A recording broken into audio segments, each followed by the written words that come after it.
अस्सलाम वालेकुम viewers, welcome to किताब नगरी यूट्यूब चैनल। किताबों की नगरी में खुशामदीद। मैं हूं आपकी होस्ट जिया खान और आज मैं आप लोगों के लिए लेकर आई हूं जहरा फारूक हसन के कलम से तहरीर करदा नावल है अहले मोहब्बत के रंग जुदा एपिसोड नंबर 39 को लेकर। एपिसोड की जाने बढ़ने से पहले चैनल को कर लीजिए सब्सक्राइब, वीडियो को लाइक और बेल आइकन दबा दीजिए। अब बढ़ते हैं आज के एपिसोड की जानिब। ये नावल आप किताब नगरी यूट्यूब चैनल पर पढ़ रहे हैं। मगरिब गुजरे 2 घंटे हो चुके थे और आसमान पर स्याह तारीकी छा चुकी थी। कमिश्नर विजदान के लॉन में वो आहिस्ता आहिस्ता कदमों से टहलता न जाने क्यों मुस्कुरा भी रहा था। काली जीन्स पर ब्लू बटनों वाली शर्ट और काली जैकेट जो सामने से खुली हुई थी। हवा खनक थी लेकिन इसे कहाँ परवाह थी। बेनियाजी से अंदरूनी दरवाजे पर निगाह डालता और फिर से अपने टहलने के शुगल पर लग जाता। अभी वो अंदर से मुस्तफ़ा के निकलने का मुंतज़िर ही था कि तभी गेट पूरा खुला और ब्लैक कार गेट के अंदर दाखिल हुई। पोर्च के आगे टहलता हुआ शाकिर कार की हेडलाइट से जगमगा गया था। इसने वहीं रुक कर आने वाले को देखा। कार विजदान साहब की थी। वो ठहरा और अदब से खड़े होकर अब इनके कार से निकलने का मुंतज़िर हुआ। अस्सलाम वालेकुम बॉस। जैसे ही वो कार से निकलकर इसकी तरफ आए इसने फ़ौरन इन्हें सलाम किया। कनखी से इनके पीछे आते वासिक को भी देखा। वो संजीदे से इसे घूर रहा था। घूरता रहे, मेरा क्या जाता है। बड़ी बेनियाजी से सर झटक गया था। वालेकुम अस्सलाम, खैरियत, इधर कैसे? सलाम का जवाब देकर इन्होंने खुशदिली से पूछा। इसके चौड़े शाने को एक हाथ से तबका भी। शाकिर को अपने घर में देखकर खुशी हुई थी। इन्हें पीछे खड़े हो गए। वासिक की उब्रू तनी हुई थी। शाकिर की मौजूदगी बहुत नागवार गुजरी थी जो इसके चेहरे से साफ जाहिर हो रही थी। तुम्हें कैसे इजाज़त मिल गई यहाँ आने की? शाकिर के कुछ जवाब देने से पहले ही वासिक ने नागवारी छुपाते हुए बहुत तन से पूछा था।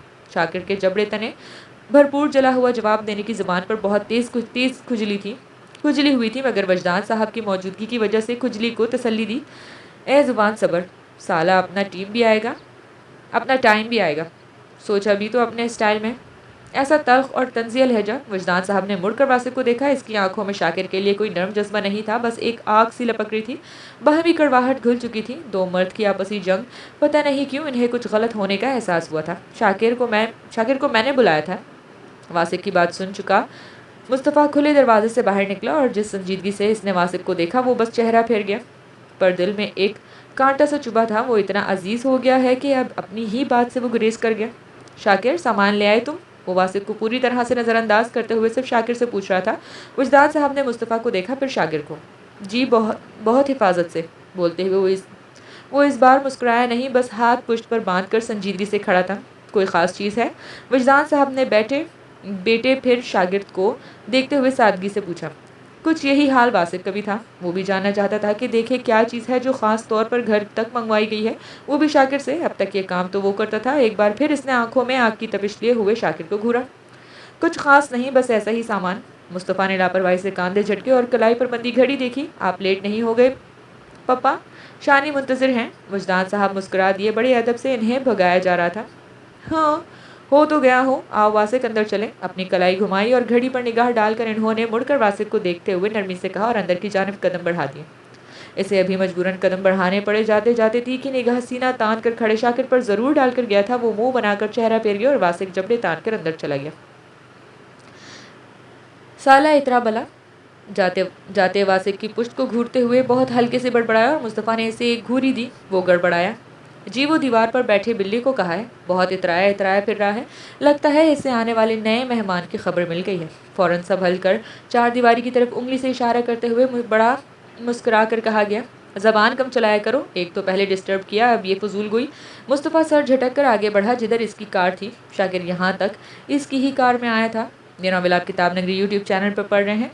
बंदा माफ़ी का तलबगार है लेकिन आपको डिस्टर्ब करने की वजह थी मेरे पास।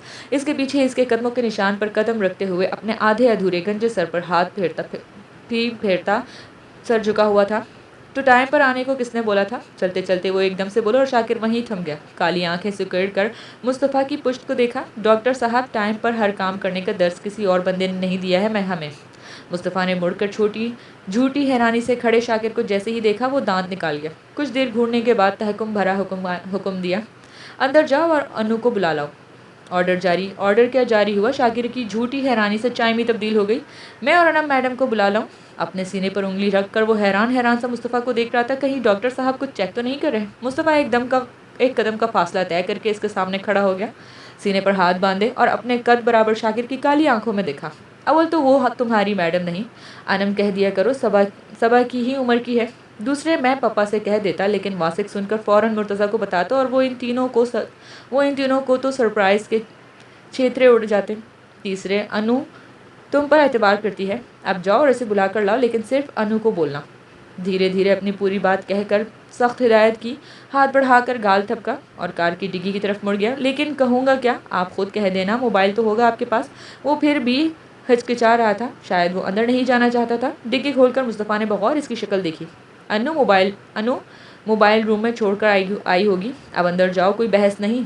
गॉट इट, वजह बताया और सख्ती से हुक्म देकर बादशाह साहब मुड़ गए। गॉट इट के बाद बात खत्म हो जाती थी। वो आसमान की तरफ देखता कांधे उचकाकर मुड़ा और बहुत तेज़ कदमों से अंदर चला गया। ए गुंडे, बैल सी आंखें लिए फिरते हो, फिर पर देख कर नहीं चल सकते। वो बहुत तेज़ी से अंदर आया था कि पहला सामना इसी चुड़ैल से हुआ था जिसे ना देखने की कसम खा ली थी। इनकी टक्कर हो जाती कि शक्कर बहुत तेज़ी से संभल कर पीछे हो गया। दुआ ने आंखें माथे पर चढ़ाकर इसे घूरा। अल्हम्दुलिल्लाह, बहुत खूबसूरत आंखें अल्लाह ने अता की हैं। अपनी चंदी मुंदी आंखें आईने में देख ली। दूसरों की आंखें खुद ब खुद अच्छी लगने लगेंगी। फ़ख्र से गर्दन तान कर अखड़ इंसान ने जवाब दिया और इसकी साइड से निकल कर जाना चाहा कि वो इसके रास्ते में हायल होगी। ये चंदी मुंदी आंखें किसकी आंखों को कहा तुमने? दोनों हाथ कमर पर रखे वो अपनी हसीन आंखों पर आग लिए इसे कच्चा निगलने के लिए घूर रही थी। शाकिर ने अंगूठे और एक उंगली से अपनी पेशानी छूते हुए इस चुड़ैल को देखा। दिल तो यही कहता था इसकी ज़बान काट कर नमक मिर्च लगाकर फ्राई करके खाए, मगर वुल्फ का भारी हाथ याद आ जाता था। ए गुंडे, बोलो, मेरी आंखों को चुंदी मुंदी क्यों कहा तुमने? वो अब भी इससे लड़ने के मूड में थी। सर ऊंचा किए, दांत तेज किए, बस वो इसके सर पर झपटने को तैयार थी। शाकिर ने कोफ से गर्दन झटकी। मेरे सामने तू खड़ी रही तो मैं 2-4 और अलकाब तेरी आंखों को दे दूंगा और तेरे को मिर्ची लग जाएगी। इसलिए अपने खड़ूस मियाँ के पास भाग जाओ, वो तारीफ़ करेगा तेरी और तेरी आंखों की। मेरा दिमाग मत चाटा कर। इस बला से जान छुड़वाने में वो अपने इसी अखड़ू अंदाज में बोलकर इसकी साइड से निकल गया। आगे बढ़ते हुए इधर उधर देख रहा था। अनम साहिबा नज़र नहीं आ रही थी। सब न जाने कहाँ गायब हो गए थे। कोई नज़र नहीं आ रहा था चुड़ैल के सिवा। इधर दुआ को इसकी बात से पतंगे लगे हुए थे। बहुत तेज़ी से इसके पीछे आए और पूरी जारियत से इसकी जैकेट वाला बाजू पकड़कर खींचकर अपनी तरफ मोड़ा था और वो पलटा और वो बुरी तरह से इसे घूरा। सो तुम समझते क्या हो खुद को? एक नंबर के गुंडे बदमाश हो तुम, और अपनी गलतफहमी मिटा दो। मुझे तुम्हारा ये पटीचर दिमाग चाटने का तो बिल्कुल शौक नहीं है। इसकी आंखों में गुस्से के रंग और भी गहरे हो गए थे। शाकिर ने बुरी तरह से इसे इस 2 हाथ की लड़की को घूरते हुए कहा, मैं एक नंबर का गुंडा बदमाश हूँ और तू क्या है? जब देखो काली बिल्ली की तरह मेरा रास्ता काटने आ जाती है। अपनी जैकेट वाला बाजू झटक कर वो फिर से पलटने लगा कि एक बार फिर वो इसकी जैकेट मुट्ठी में दबोच ली। मैं काली बिल्ली नज़र आती हूँ तुम्हें? अपना रंग देखा है? तुमने पूरे काले भालू जैसे लगते हो। गुंडे हो, बदमाश हो, जानवर हो, वो भी बदज़बान जानवर। कहाँ फंस गया था वो? ए काश विजदान साहब के घर ये चुड़ैल ना पैदा होती। वो जबड़े भेंचे इसकी फर पर चलती ज़बान को मुश्किल से बर्दाश्त कर रहा था। दुआ, क्या बदतमीज़ी है? वो कुछ और बोलती कि विजदान और शानी अपने रूम से निकलकर इधर आ रहे थे। वो दुआ की बदतमीज़ी देखकर हैरान हुए थे। शाकिर ने झटके से अपनी जैकेट इसकी मुट्ठी से छुड़वा ली। दुआ ने अपने मम्मा पापा को देखा और फिर सर झुकाए इस गुंडे को। ऐसे बोलते हैं दुआ? शाकिर इस घर के फ़र्द की तरह है। तुम किस लिए इसे गुंडा बदमाश बोल रही थी? इतनी बदतमीज़ हो गई हो तुम? ये सिखाया है मैंने तुम्हें? शानी करीब आई और इन्होंने पहली बार बेटी को ही बेभाव की सुना दी। एक बार फिर वही पकड़ी गई और वो रूहानी सी हो गई। दुआ, रूम में जाओ अपने। वजदान साहब को भी इसका बदतमीज़ी से बोलना बहुत बुरा लगा था, मगर बेटी की भीगी भीगी पलकें देखकर कुछ कहा नहीं। वो गुंडे को गुस्से से घूरती हुई गई थी। ये दूसरी बार था कि इसकी वजह से आज फिर डांट पड़ी। की ना तोड़ निगाहों से देखते हुए वो दौड़ते हुए भागी थी। सॉरी शाकिर बेटा। दुआ के जाते ही शानी शर्मिंदा सी संजीदा से खड़े शाकिर से बोली। बेटी की बदतमीज़ी पर वो हैरान थी। नो मैम, कोई बात नहीं। वो चौंका और फिर बस हल्के से मुस्कुराकर सर झटका। बैठो, मैं चाय लाती हूँ, वो प्यार से बोलती किचन की तरफ बढ़ी। वजदान पुरसोच निगाहों से शाकिर को देख रहे थे। नहीं मैम, मुझे चाय नहीं पीनी, इसने इनकार किया और फिर से इधर उधर देखा। मुस्तफ़ा मुंतज़िर होगा और इनकी बीवी साहिबा न जाने कहाँ गुम है। ऐसे कैसे? बैठो, मैं लाती हूँ। वो इनके इनकार को अहमियत दे बगैर किचन की तरफ चली गई और वो बेबसी से इस सर पर हाथ फेर कर रह गया। तुम कुछ कहना चाहते हो? विजदान साहब इसकी उलझन भांप गए। अनम जी कहीं नज़र नहीं आ रही। आखिरकार किसी से पूछना तो ही था, इसलिए इनसे ही पूछ लिया। ज़रूर वो ख़ास चीज़ अनम के लिए है और मुस्तफ़ा ने इसे तुम्हें बुलाने के लिए भेजा है। वो अब क्या बोलता, बस अपना सर खुजाया। बाप बेटे का दिमाग बहुत तेज़ चलता है। जी, आप बुला दें तो अच्छा होगा। अब वो जान चुके हैं तो इनसे ही मदद चाहिए। दुआ के कमरे में है वो। यहाँ से राइट वाली साइड पर दुआ का रूम है, सभा भी वही है। वो मुस्कुराते हुए उंगली से इशारा करके इसका कांधा थपक कर किचन की तरफ चले गए। ये एतबार का वो हिस्सा था जो शाकिर पर इन सबको था, लेकिन इस चुड़ैल से चिढ़ थी और तकदीर न जाने क्यों इससे सामना करवा रही थी। ये नावल आप किताब नगरी यूट्यूब चैनल पर पढ़ रहे हैं। आपकी वो कुछ बोली तो मैंने इसकी ज़ुबान ज़रूर फ्राई कर देनी है, अपने मखसूस अक्खड़पन से सोचा और जैकेट कॉलर से झटक कर वजदान साहब के बताए गए पते पर कदम बढ़ाए। रूम के आगे रुककर आध खुले दरवाजे को देखा, अपनी कनपट्टी खुजलाई और 2-4 हाथ मारकर तेज दस्तक दी। एक ही मिनट में दरवाज़ा आधा खुला और जो चेहरा दिखाई दिया, शाकिर की आंखें चमक गई और दिल में सुकून। अल्लाह का शुक्र है, कड़वी चीज़ फ्राई करके खाने से बच गया। दरवाजे से सर निकाल कर देखती अनम को देखकर वो खुश हो गया था और वो इसकी बात नहीं समझी थी। क्या खाने से बच गए? शाकिर को अपनी काली आंखों से दिलचस्पी से देखते हुए नासमझी से पूछा। साथ ही पूरा दरवाज़ा भी खोल दिया। भाई, वो कोई जवाब देता कि इतनी देर में इसे देखकर सबा पूरी आवाज़ से चीखती बेड से कूदती। चश्मा दुरुस्त करती इसके गले से आकर लटक गई। बेड पर बैठी दुआ ने कड़वा सा मुंह बनाया। भाई की चीख फुल आवाज़ में बंगले की बाहर तक चली गई थी तो मिर्ज़ा के कमरे तक कैसे नहीं जाती। अपने रूम से सिर्फ वही नहीं निकला था, साथ वासिफ भी बाहर आया था। अब दरवाजे की चौखट पर खड़े वो दोनों बहन भाई को देख रहे थे। चश्मिश चीखा कम कराकर तेरा वॉल्यूम मस्जिद के फटे लाउड स्पीकर की तरह कानों को फाड़ता है। गले से लटकी सबा को खुद से लगा कर वो जिस अंदाज में बोला, अनम बेसाख्ता हंसती, अजीब व गरीब इंसान और प्यार जताने का स्टाइल भी अजूबा।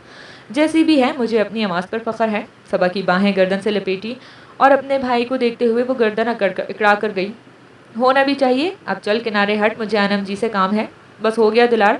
इसकी बाहें गले से निकालकर इसे नरमी से अलग कर दिया। हंसती हुई सबा की निगाहें अपने रूम के दरवाजे पर खड़े मुर्तज़ा और वासिक पर भी पड़ी। मुर्तज़ा ने मुस्कुराकर आंख दे मारी और वो दांत कचकचाकर चेहरा फेर गई। निकाह तय होते ही ये छिछोरा हो गया। जलकर सोचते हुए इसने वासिक की तरफ भी देखा। इसकी आंखों में बहुत नागवार सा तासुर था। वो सर झटक कर भाई की तरफ मुतवज्जो हुई। मैं आपसे बात कर सकता हूँ? वो अनम से बहुत अदब और नरमी से मुखातिब हुआ। एक शानी और दूसरी अनम। शागिर इनसे कभी अखड़ लहजे में नहीं बोल सकता था। कमीना, सिर्फ मुझसे बोलते हुए इसकी ज़ुबान में आग लग जाती है। दुआ ने जलकर सोचो और फिर खुद को मलामत की। इसे क्या वो मीठा बोले या कड़वा? वो इसका दुश्मन है। कहो ना। अनम ने सवालिया निगाहों से इसकी तरफ देखा। सिर्फ वही नहीं, सभी शाकिर की तरफ मुतवज्जह थे। ऐसी क्या बात थी कि शाकिर खास तौर पर कहने आया था? कुछ देर के लिए आप मेरे साथ बाहर चल सकती हैं? वो ज़रा सा इसकी तरफ झुका और अनम ने पलकें उठाई। वो इसके लिए अजनबी था और वो चोट खाई, लेकिन इस शख्स पर हमेशा एतवार का दिन हामी भरता था। वजदान साहब, मुस्तफ़ा, फिर मुर्तज़ा और अब ये शाकिर। इन पर आंखें बंद करके आप एतवार कर सकते हैं, और वो भी करती थी। चलो, वो क्या बोली, सब ने ही इसकी तरफ देखा था। वासिक को अनम का इसके साथ जाने की हामी भरना इतना नागवार गुजरा कि वो मुड़कर फिर से मुर्तज़ा के रूम में चला गया। आए, वो मुस्कुरा कर आगे बढ़ गया और अनम इसके पीछे। सबा की गर्दन फ़ख्र से और भी अकड़ गई थी। इसने इसी अकड़ी गर्दन से मुर्तज़ा को देखा।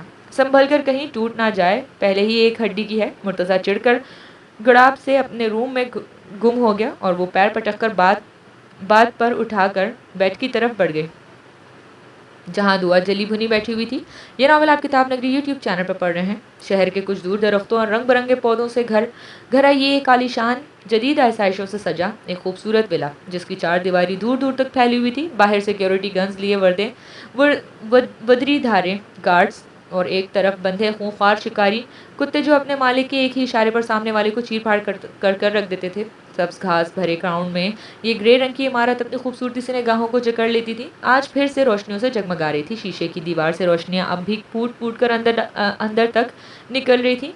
अंदर एक जश्न की शुरुआत हो चुकी थी। इमारत के अंदर एक सोफे पर पैर रख कर, एक हाथ सोफे की पुष्ट पर रखे, दूसरे हाथ में थमे गिलास से वो ड्रिंक कर रहे थे। इनके सोफे के साथ लगे सोफों पर 2-4 इनके बहुत गहरे दोस्त मशरूब का गिलास होंठों से लगाए हुए सामने के मंजर में खोए हुए थे। इनकी आंखें शराब के नशे और सामने थरकते वजूद से नशे से मस्त हो रही थी। आंखें तो अजलाल खानजादा की भी सुर्ख हो रही थी, लेकिन ना शराब के नशे से, ना कुछ दूरी पर थरकते नीम अरियां वजूद से। इनकी आंखें को सामने रह रहकर वुल्फ की आंखें आ जाती और इनकी भूरी आंखें सुर्ख हो जाती। नीम अरियां लड़कियां बेहद हसीन थी, इस पर से इनकी अदाए क़यामत। लेकिन इस लड़की को देख लेने के बाद इनके लिए सारे मंजर अपनी चमक खो चुके थे। हमेशा से इन्हें मुनफरिद चीज़ें पसंद रही थी और वो ऐसी कीमती चीज़ें पसंद करते थे जिसका कोई बदल ना हो। लेकिन न जाने क्या बात थी कि इनकी निगाहें जिस पर पड़ती वो तकदीर वो हमेशा वजदान नसीब में लिख देती थी।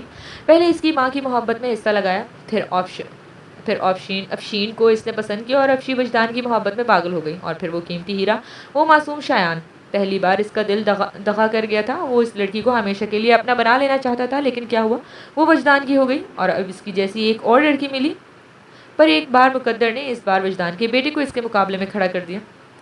यज़दान गाजी खानज़ादा। इन्होंने जबड़े तान कर गिलास पर अपनी गिरफ्त सख्त कर ली। वो रात याद आई जब इस प्रिंस को इन्होंने सबक सिखाना चाहा था, लेकिन क्या मालूम था कि इनकी सबक से वो इनके लिए दर्द सर बन जाएगा। इनका सारा प्लान इस प्रिंस की वजह से ही ख़राब हुआ। वही था जिसने इनके मामू की सारी दौलत अपने नाम करवा ली और एक बार फिर वो इनकी किस्मत से टकराया था। इस बार तुझे जिंदा नहीं छोड़ूंगा यज़दान गाजी, इन्होंने नफरत से कहा और इनकी पकड़ शीशे की नाजुक ग्लास पर इतनी सख्त हो गई कि छत से शीशा टूटा और अपनी मस्ती में खोए सारे लोग जैसे होश में आ गए। बंद करो ये तमाशा, हाथ झटक कर वो चीखे और लड़कियों के थरकते कदम जैसे एकदम से साकित हो गए। खलील फौरन हरकत में आया। इसने तरनत अपने आदमियों को इशारा किया। सबसे पहले म्यूजिक बंद हुआ, लड़कियों को इनके आदमी निकाल ले गए। मेहमानों से माजरत करते हुए खलील एक एक को लेकर चला गया। तुम ठहरो अमजद खान। अभी अमजद खान भी चला जाता कि सर्द आवाज़ में अजलाल खान ज़्यादा बोले और वो जो उठने लगा था दोबारा अपनी जगह पर बैठ गया। इतने में खलील आ चुका था और इसके साथ मुलाजिम फर्स्ट एड बॉक्स के साथ था। बॉस के हाथों को देखो। खलील इनके हाथ से जख्मों के लिए परेशान था। इसने मुलाजिम को इशारा किया। कोई ज़रूरत नहीं। इसी सर्द लहजे में इनकार करके इन्होंने हाथ बढ़ाकर टिश्यू बॉक्स से टिश्यू खींचा और अपने हाथ से बहते खून को साफ किया। ये नॉवेल आप किताब नगरी यूट्यूब चैनल पर पढ़ रहे हैं।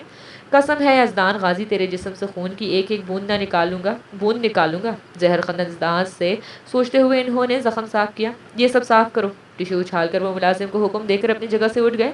इनके उठते ही खामोश अमजद भी उठ गया। मुलाजिम फौरन हरकत में आया और टूटा गिलास खून आलूद टिश्यू समेटने लगा। अजलाल खान ज़्यादा एक तरफ बने बार काउंटर की तरफ चले आए। यहाँ ऊंचे स्टूल पर बैठकर इन्होंने अमजद खान को इशारे से अपने सामने बैठने का इशारा दिया। खलील बार काउंटर के पीछे चला आया। वो अब 2 गिलासों में पैक तैयार करने लगा।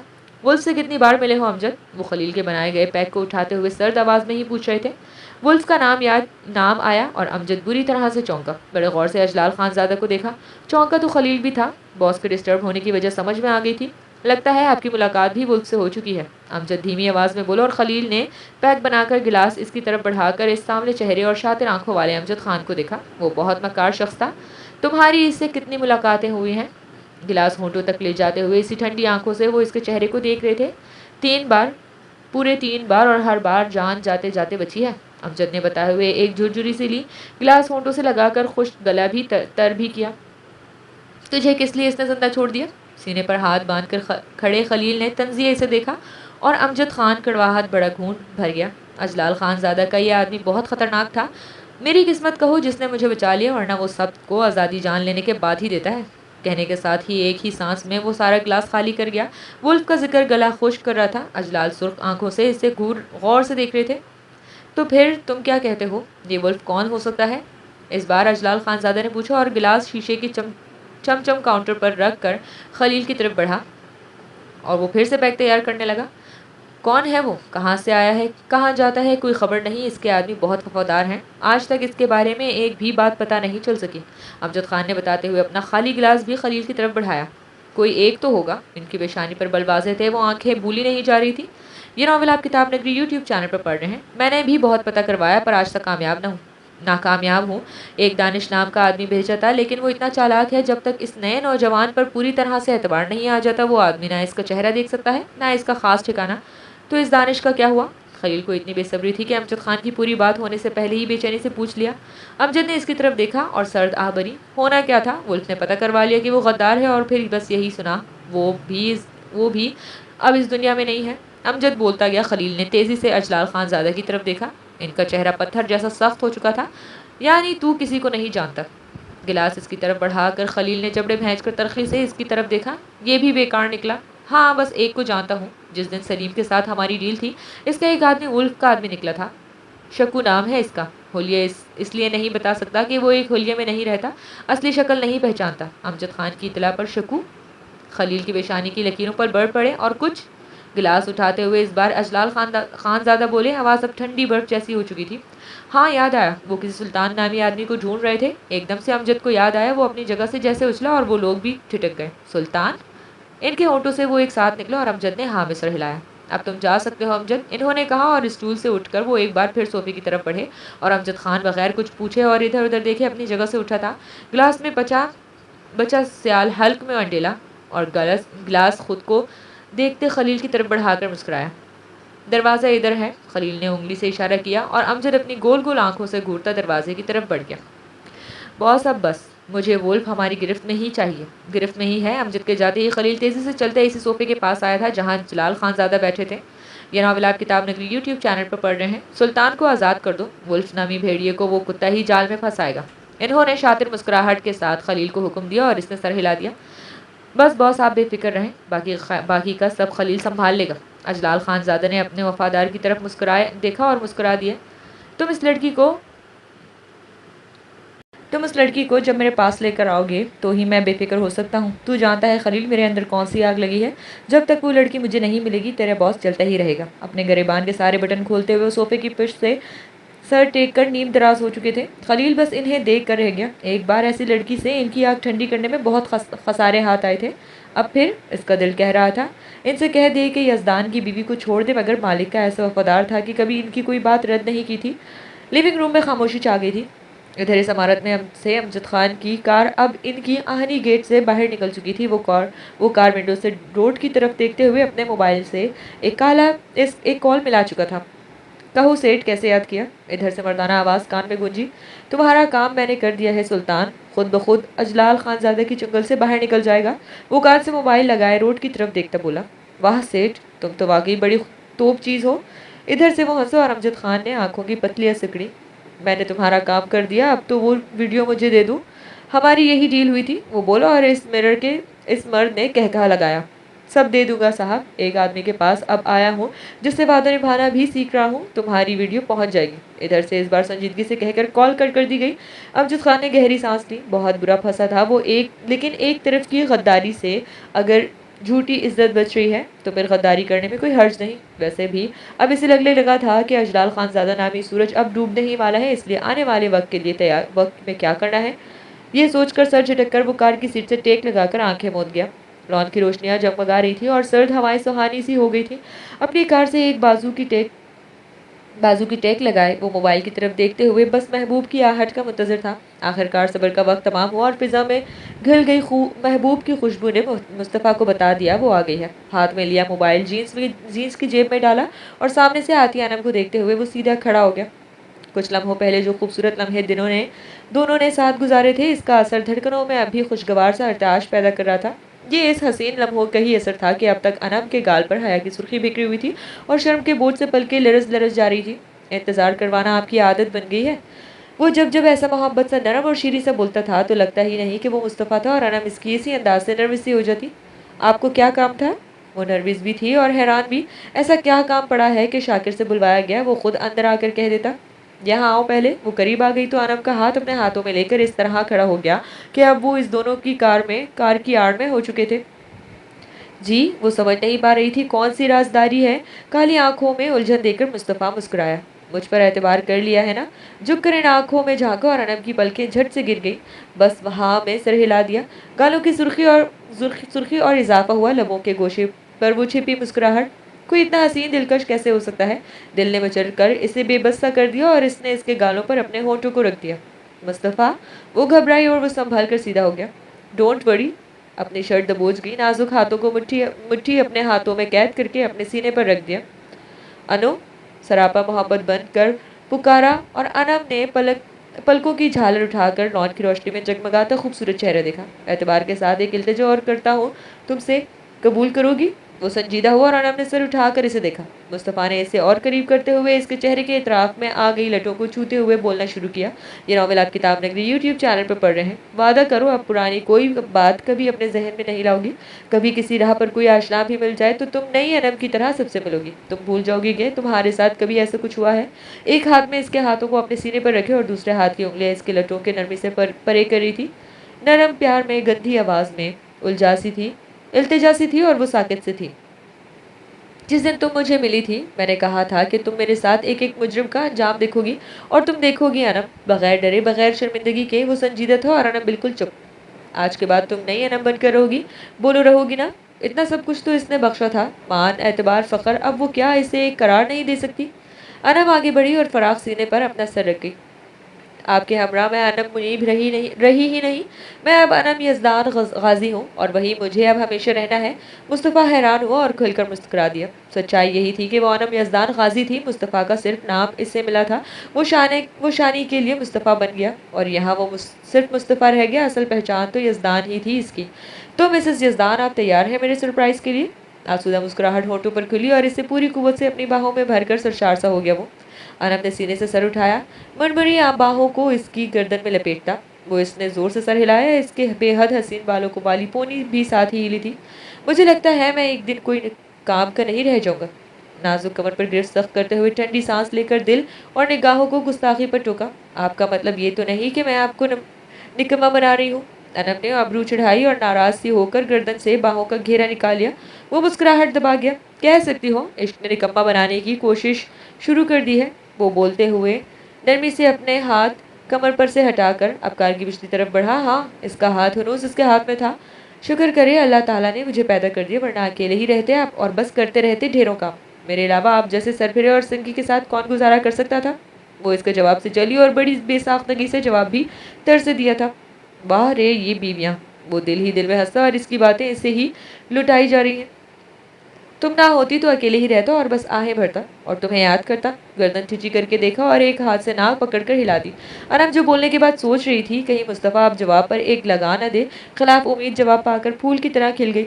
ये नॉवल आप किताब नगरी यूट्यूब चैनल पर पढ़ रहे हैं। सच में आप मुझसे इतनी मोहब्बत करते हैं? खुशी इतनी ज़्यादा हुई कि वो बच्चों जैसी मासूमियत से डिग्गी खोलते हुए मुस्तफ़ा का बाजू पकड़कर इस तरह लटकी के पौने एक तरफ झूल गई। ऐसा सवाल बेडरूम में पूछो, अमल के साथ जवाब दूंगा। दिल मचला और डिग्गी पर हाथ रखकर वो झुका और इसके गालों में जोर से काटा। उफ! गाल पर हाथ रखकर बाजू छोड़ दिया।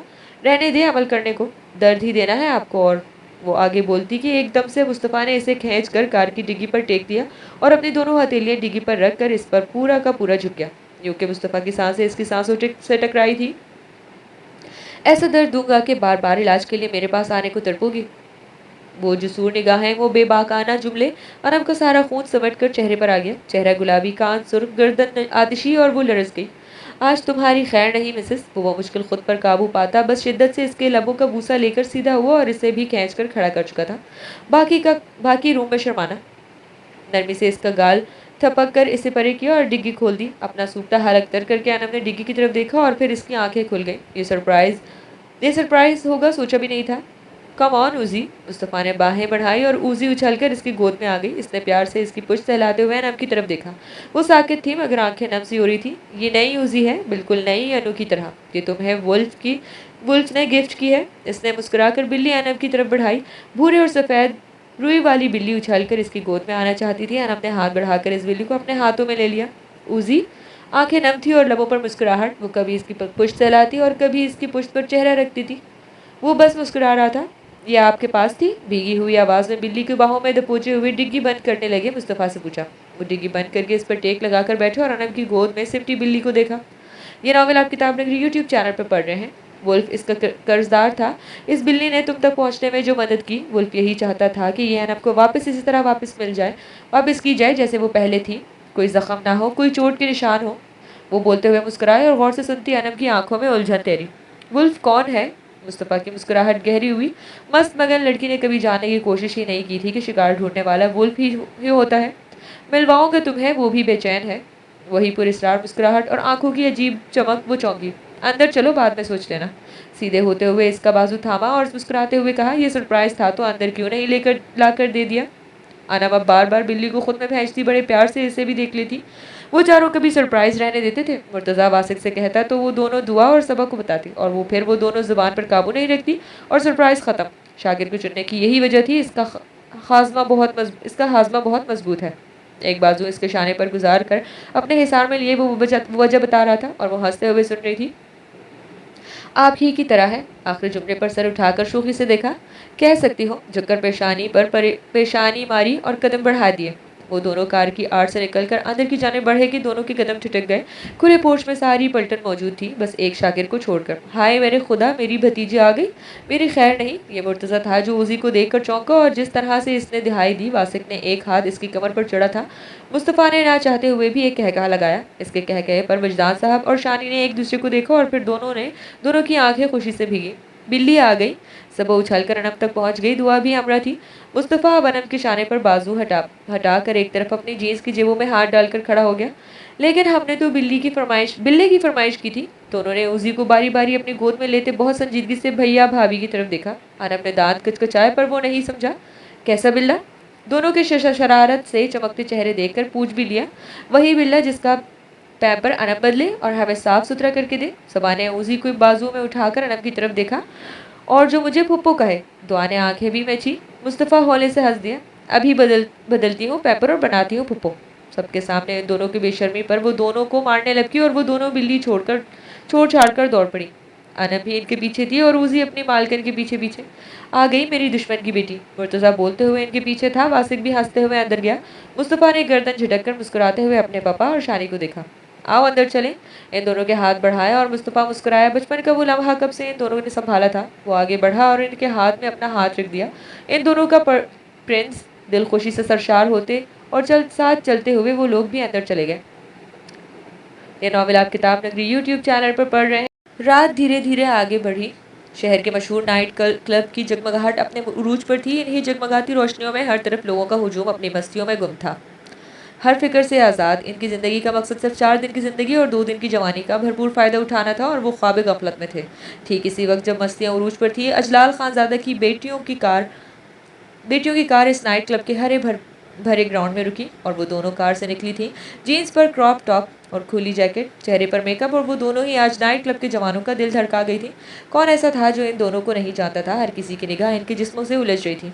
अपने ऊपर ठहरी हुई निगाहों वो दोनों ही बेनियाज बाल झटक कर हाई हील से फर्श को रोनती अंदर की जानिब बढ़ गई। आज कितने दिन बाद मैं खुद को अरीबा खानज़ादा महसूस कर रही हूँ। नाइट क्लब की अपनी मखसूस जगह पर आकर बैठते हुए अरीबा ने टांग पर टांग जमाकर मज़े से कहा था। आयजा ने कुर्सी पर बैठते हुए अरीबा का चेहरा देखा। वो लाख छुपाई लेकिन अपनी आंखों का सोनापन कैसे छुपा गई जो इसकी भूरी आंख से छलक रहा था। तुम हमेशा से अजलाल खानज़ादा ही थी, बस न जाने किसी गलत फहमी में गिरफ्तार हो गई थी तुम। वो चेयर पर बैठते ही स्टाइल से पाँव पर पाँव रख चुकी थी। आसपास के लोगों की निगाहें इस पर जमी हुई थी। क्या मतलब तुम्हारा? वो नासमझी से आयजा की खूबसूरत चेहरा और बेतासुर आंखें देख रही थी। यज़दान ने तुम्हारा दिल भी टुकड़े कर दिया ना? हाथ में लिया क्लच नज़ाकत से टेबल पर रखते हुए इधर उधर देखते हुए बेनियाज थी पर ज़ुबान तल्ख थी। इन्हें और क्या आता है? यही गलती इनकी अनम ने की होती तो देखती कितनी जल्दी माफ़ कर देते। मैंने देखा है इनकी मोहब्बत छलकाती आंखें। वो इसके लिए कुछ भी कर सकते हैं। अरीबा नाराज़ थी और इसे नाराज़ छुपाने का हुनर कभी नहीं आया था। अब भी दिल जलाल और ज़ुबान तल्ख थी। दिल में बस गई जलन लबों तक आई। लफ्ज़ अनम पर आयजा के दिल में यहाँ से वहाँ तक शोले से भड़क गए। पहली बार रेस्टोरेंट में ही मुस्तफ़ान और अनम की बेतकल्लुफ़ी देख कर वो ठिठकी थी और जब इसे यज़दान के कैबिन में इसके हमरा देखा तो फिर इसके बीच का क्या रिश्ता है इसीलिए रीबा जान जाना इसके लिए कोई मुश्किल काम नहीं था। केबल से बाहर आते ही इसने पूछा और रीबा ने इसे मज़े ले लेकर बता दिया। इस वक्त की क़यामत अब तक दिल को तबाह किए हुए थी। हाँ, अरीबा ने मुँह बनाया। इसके लिए तो जान भी हाजिर है और मेरी ज़रा सी गलती माफ़ नहीं। यज़दी भैया को किसी के दिल की परवाह नहीं। वो बहुत कड़वाहट से सब कहती, बार बार पलकें झपककर आंसू भी अंदर रोकने की कोशिश कर रही थी। दिल टूटने की तकलीफ बड़ी अजियतनाक होती है, ये आयज़ा जानती थी। इसे हमेशा से यही आता था मगर हमें और भी बहुत कुछ आता है अगर तुम साथ दो तो। इस बार अरीबा ने चौंक कर इसकी तरफ देखा। इसकी आंखों में शातिर सी चमक उभरी, वैसी जैसी अजलाल खानज़ादा की आंखों में उभर आती थी। क्या करना चाहती हो तुम? दोनों अब्रू इकट्ठे करके वो संजीदगी से पूछ रही थी। बताऊंगी, पहले बताओ क्या कर लोगी? इसने आंख दबाई और वेटर को उंगली के इशारे से पास बुलाया। वो इन्हीं की तरफ आ रहा था। इसके इशारे पर कदमों में और तेज़ी आ गई। वही जो हम पीते हैं, बहुत दिन हो गए पैग नहीं लगाया। हर ऊँची सोसाइटी की तरह इनके यहाँ ये सारे काम इनकी सोसाइटी का हिस्सा थी, इसलिए वो भी इन सब चीज़ों को मायूब नहीं समझती थी। ओके, ये नॉवेल आप किताब नगरी यूट्यूब चैनल पर पढ़ रहे हैं। आयजा ने मुस्कुरा कर वेटर को अपनी अपनी पसंद के मशरूब का ऑर्डर दिया और अपने क्लच से इसके सिगरेट का पैक निकाला। कुछ ही देर में दोनों सिगरेट के कश लेती धुएं में गर्क अपने अपने ग्लास खाली कर रही थी। तो तुमने बताया नहीं कि यज़दान ने तुम्हें किस जुर्म से हॉस्पिटल से निकाला? जब यकीन हो गया वरीबा सारे राज निकाल बाहर करेगी तब ही इसने सरसरी अंदाज में पूछना शुरू किया। इन्होंने वो फ़ोटोज़ लेते ही देख लिया था और अरीबा ने गुजरा हुआ सारा वाक़या धीरे धीरे बता दिया। ये बताते हुए इसकी आंखों में आंसू भी आ गए थे। जो गम भुलाना चाहा वो फिर से ताज़ा हो गया। एक बात जान लो अरीबा, यज़दान के लिए मिसेस वजदान और इनके बच्चे पहली तरजीह हैं। वो कभी इनके दिल इस तरह नहीं दुखाएगा जैसे इसने तुम्हारा दुखाया। वो यज़दान का दिल इसी तरह चकनाचूर करेगी जैसे इसने इसका किया था और वो राह का इंतखाब सोच चुकी थी। इसकी पहली सीढ़ी अरीबा बनेगी, इसलिए वो इसे यज़दान के ख़िलाफ़ इस्तेमाल करना शुरू कर चुकी थी। नहीं, यज़दान भैया मुझे बहुत चाहते हैं। एहतजाज किया मगर बहुत कमज़ोर सा था वो एहतजाज। हाँ, चाहता होगा पर वैसे नहीं चाहता जैसे अपनी दुआ को चाहता है। सुना है वासिक और वो एक दूसरे से मोहब्बत करते थे। दुआ की ख्वाहिश पर यह रिश्ता तय हुआ। आयज़ा मुस्कुराती हुई गिलास से सिप लेते हुए अरीबा के चेहरे को भी देख रही थी। नहीं, ऐसा नहीं, यज़दी भैया ने कुछ और बताया था। वासिक दुआ को पसंद करने लगा था। इसने यकीन है तुम्हें ऐसा नहीं है? इसके यकीन पर अरीबा के चेहरे का रंग तब्दील हुआ। तुम्हें अपने भाई को आजमाना है ना, तो तुम खुलकर यजदान से कह दो कि तुम मुर्तज़ा को चाहती हो, और अगर इसने दुआ की तरह तुम्हारा निकाह मुर्तज़ा से करवा दिया ना, तो मैं मान लूँगी हाँ, वो तुम में और दुआ में कोई फ़र्क नहीं करता। सर्द आवाज़ में अपनी बात ख़त्म करके इसने इस बार पूरा गिलास अपने हलक के अंदर उंडेल दिया। जो आग सीने में यजदान की सर्द बेरुखी ने लगवाई, जो अलाव अनम और इसे देख कर दहके थे, वो अब इसकी ज़िंदगी को खाक में मिलाकर ही दूसर्द होंगे। तुम मेरे नहीं तो मैं तुम्हारे लिए इन सारी हस्तियों को तबाह बर्बाद कर दूंगी। यजदान गाजी खानज़ादा, इसमें तुम्हारी बहन अरीबा भी शामिल है। अरीबा की पुरसोच चेहरे पर निगाह गाड़े वो जहर खन अंदाज में सोच रही थी। उंगली में दबे सिगरेट के कश लेते हुए इसने एक बार फिर वेटर को इशारा किया। बादलों ने अचानक ही साफ आसमान की सियाही की चादर के घेरे में ले लिया। बस किसी किसी ही बलब लगता था बारिश हो जाएगी। भीनी भीनी चलती तेज़ हवाएं कमिश्नर वजदान के बंगले के दीवारों पर दस्तक देने लगी थी। डिनर हो चुका था और कल छुट्टी के साथ कई प्रोग्राम निपटाते थे, इसलिए अपने अपने रूम में जाने के बजाय सब वही लॉन्ग में जमाए थे। फर्श पर बारी बारी सबके कदमों में आकर लौट जाती उजी भी मस्त मगन थी। शाकिर के साथ बैठे मुस्तफ़ा की निगाहें भटक भटक कर जाकर अनम के चमकते चेहरे पर जा टिकी। जर्द कपड़ों में चेहरा गुलाबी, कभी मुस्कुराता कभी खिलखिलाता, और इन गालों पर बनने वाला भंवर। दिल इसका हमक हमक कर इन भंवर में खो जाने का हो रहा था। अब आप सब ये क्या करने जा रही हैं? दुआ और सबा को सफ़ेद और ग्रे कवर वाले फ्लोर कुशन लाते देखकर मुर्तज़ा और वासिक ने एक साथ पूछा था। बाकी लोगों ने भी इन दोनों की तरफ देखा। हम दोनों ने एक नई रस्म की इजाद की है और इस रस्म का आगाज़ इसी घर में होगा। वो दोनों गर्दन अकड़ा कर दोनों को देखती बड़ी राजदारी से बोल रही थी। मुस्तफ़ा ने इन दोनों को देखा, फिर अपनी ज़ौजा मोहतरमा को भी। फ्लोर कुशन उठाए हुए इनके चेहरे पर भी खुश खरोश साफ जाहिर हो रहा था। ये नावल आप किताब नगरी यूट्यूब चैनल पर पढ़ रहे हैं। रस्म करने से पहले बेटा जानी अपने भैया से पूछ लिया ना। वजदान साहब आराम से सुबह का अखबार देखने में मशगूल थे। ज़रा सी नज़र अखबार से हटाकर इन्होंने एक तरफ बैठे मुस्तफ़ा की तरफ भी देखा। वो बस मुस्कुराया, रस्म वगैरह के खिलाफ भी था। पापा जानी भैया के फ़ायदे की रस्म है, एक बार सुन लेंगे ना तो सबसे पहले भैया ही अंजाम देंगे। अपनी मुस्कुराहट दबाती दुआ शरारत से अपने भैया को देख रही थी। शाकिर ने चुड़ैल का हंसता मुस्कुराता चेहरा देखा और अपने कदमों में आ बैठी ओजी को उठा लिया। जख्मी ओजी इसके ही पास वुल्फ ने रखवाई थी और अब ओजी इसकी मुरीद थी। पापा और मुस्तफ़ा के बाद तुम तीसरे हो शाकिर, जिससे मेरी ओजी दोस्ती कर चुकी है।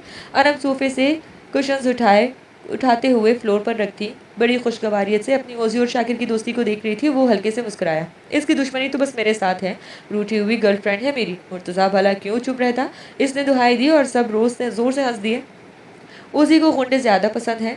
वासिक ज़रा सा लापरवाह बनकर अपने मोबाइल की तरफ देखता हुआ सरसरी अंदाज में बोला था, पर छुपा तंज सब जाहिर कर रहा था। प्लेस वाले शरीफ बिल्लियाँ बेचते जो हैं आखिर कब तक? शाकिर की ज़ुबान ने खुजली की और ओजी को उठाते हुए वो भी बोल पड़ा। वजदान साहब ने बस सर झटका और इससे पहले कि वासिक भी कुछ बोलता और ज़ुबानी गोला बारी शुरू हुई। वासिक और शाकिर कल फिर प्रैक्टिस हो जाए। मुस्तफ़ा ने दोनों को देखते हुए जैसे ही सर्द आवाज़ बोलते हुए घूरा, वो दोनों ही संभल गए। मुर्तज़ा अलबत्ता मुस्कुरा दिया। नहीं, मुझे मुर्तज़ा के साथ काम है। वासिक ने फ़ौरन दांतों की नुमाइश करते मुर्तज़ा को घूरा। और कल मेरी बहन की मंगनी है। शाकिर भी झट से बोला और फ्लोर कुशन्स रखती सबा हंस दी। वो दोनों कुछ ना समझते हुए अपने काम में लगी हुई थी। वजदान साहब ने फिर से सारा ध्यान अखबार पर लगा दिया। मुस्तफ़ा के होते हुए टेंशन ही नहीं लेनी थी, वो सब संभाल लेता था। जैसे ही वो तीनों अपने काम से फारिग हुई, सबा ने ताली बजाकर इन चारों की तवज्जो खुद की तरफ मबजूल करवाई। ओके बॉयज़, कम ऑन, आप सब इस फ्लोर कुशन्स पर एक एक करके बैठ जाएं, सिर्फ मेरे भाई को छोड़कर, क्योंकि फ़िलहाल इनकी साइड खाली है। वो बारी बारी सबकी तरफ देखती शाकिर को देखकर बड़े अफसोस से बोली थी, बिल्ली है ना? मुर्तज़ा ने बोला और वासिक की तरफ हाथ बढ़ाया। इसने हाथ पर हाथ मारकर खुशी जताई। चुड़ैलों से अच्छी तो बिल्ली है, वो क्या किसी से कम था? यानी वो दोनों चुड़ैल। सबा और दुआ आगे बढ़ी के भरपूर जवाब दे, इससे पहले ही अनम बोल पड़ी, कोई अब कुछ नहीं बोलेगा, तुम दोनों भी नहीं। बड़े रोब से बड़ी भाभी बन गई। अनु को इन दोनों ने घुरा। अब तीनों में से कोई किसी की भी जुबान चली ना तो मैंने टेप लगवा देनी है आप लोगों को मुंह पर। हमारा प्रोग्राम ख़राब करने पर तुले हैं। वो वासिक, मुर्तज़ा और शाकिर को कमर पर हाथ रखकर घूरती मुस्तफ़ा को बहुत ही प्यारी लगी। वजदान साहब हौले हौले मुस्कुरा रहे थे। मुस्तफ़ा का रंग इस पर भी चढ़ गया था। भैया क्या कम थे जो तुम भी रोब झाड़ने लगी? पहला एतराज़ मुर्तज़ा ने किया। चुप, एकदम चुप। जिस तरह उंगली ओंठों पर रखकर मस्तूरी डांट पिलाई दुआ और सभा की किलखिलाहट पर मुर्तज़ा चित्तप गया। वार्न कर रहा हूँ भैया, संभाल लें इसे, बकरी शेरनी बन रही है। इसी तपन के साथ मुस्तफ़ा ने शिकायत की गई। मेरी बीवी को शेरनी ही होना चाहिए। वो आराम से पाँव पर रखा पाँव झुलाता बोला और सिवाय मुर्तज़ा के सब हंस दिए। शेरनी है अल्फा बगल में बैठा शाकिर कान खुजलाते हुए बड़बड़ाया और मुस्तफ़ा ने एक घूरी दी। वो गड़बड़ा कर सीधा हुआ। अच्छा, अब ये लड़ाई वड़ाई सब लोग छोड़ें और चलें। उठे सब लोग, रस्म करनी है। दुआ को बस रस्म की फिक्र थी, इसलिए बीच में बोलकर बातें समेटी थी। है कौन सी रस्म, ये तो पता चले। मुर्तज़ा बोलता हुआ फैल कर लेट गया। अभी बताती हूँ। दुआ एकदम से सोफे पर चढ़ गई और ताली बजाकर पहले से मुतवज्जा लोगों को अपनी तरफ मुतवज्जा करवाई। हाँ तो मेरे अजीज़ों, ये एक रस्म है, जैसे कि कल सबा की मंगनी है और अनु की रस्म। तो हम तीनों ने मेहंदी लगाने का प्रोग्राम तय किया है, लेकिन फिर हमारे जहन में ये ख्याल आया कि हमें ये मेहंदी अपने अपने राइट मैन से लगवानी है। तो अब सब हमें मेहंदी लगाएंगे। जिसकी मेहंदी सबसे अच्छी होगी वो विनर होगा और जिसकी सबसे बुरी वो हम सबको बदले में डिनर करवाएगा। ताली बजा बजा कर वो सबकी तरफ चमकती आंखों से देख रही थी। सभी इसे देखते हुए मुस्कुरा रहे थे सिवाय शाकिर के। वो ऊजी के साथ खेल रहा था। ना इसने बात सुनी, ना एक बार भी निगाह उठाई। और ये ज़रूर तुम्हारे किसी ड्रामे के हीरो ने किया होगा। वासिक मुस्कुराते हुए इसकी लंबी तकरीर सुन रहा था। मेरे घर में हीरो की कमी है क्या? जिस तरह फ़खर से कहा गया वो हंस दिया। इसका मूड अब खुशगवार हो गया था। दुआ को प्यार से देखते हुए शाकिर वाली तलखी वो भूल गया। मैं तो पूरे दिल से तैयार हूँ। लाओ मेहंदी, बल्कि कहूँ तो मेकअप करवाने का मुकाबला भी करवा लिया जाए। मुर्तज़ा तो पूरे जोश व खरोश से खुशी से लेटे से उठकर बैठ गया। पुरचोक निगाह से सभा की तरफ भी देखा। वो भी करवा लेंगे। अभी सिर्फ ये मुकाबला और देखना, मेरी नाक ना कटवा देना। गोल चश्मे को नाक पर रखते हुए जिस तरह से डपटा गया, मुर्तज़ा का मुंह बन गया। इस पर सबकी दबी दबी हंसी। मेरी वाली तो कभी बकरी रही ही नहीं। वो तब कर सोचता दुआ के साथ खाना फूसी करते सुबह को घूर रहा था। भैया चले उठे, आप स्पेशल हीरो हैं, कोई इनकार नहीं चलेगा। वो दोनों सरगोशी तमाम करके मुस्तफ़ा के करीब आ गई। पापा है, ये दोनों हैं, मुझे माफ़ करो, मैं ये सब नहीं कर सकता। वो संजीदगी से हाथ उठाकर इनकार कर गया और अनम ने मुंह बना लिया। इन दोनों ने एक दूसरे की शक्ल देखी।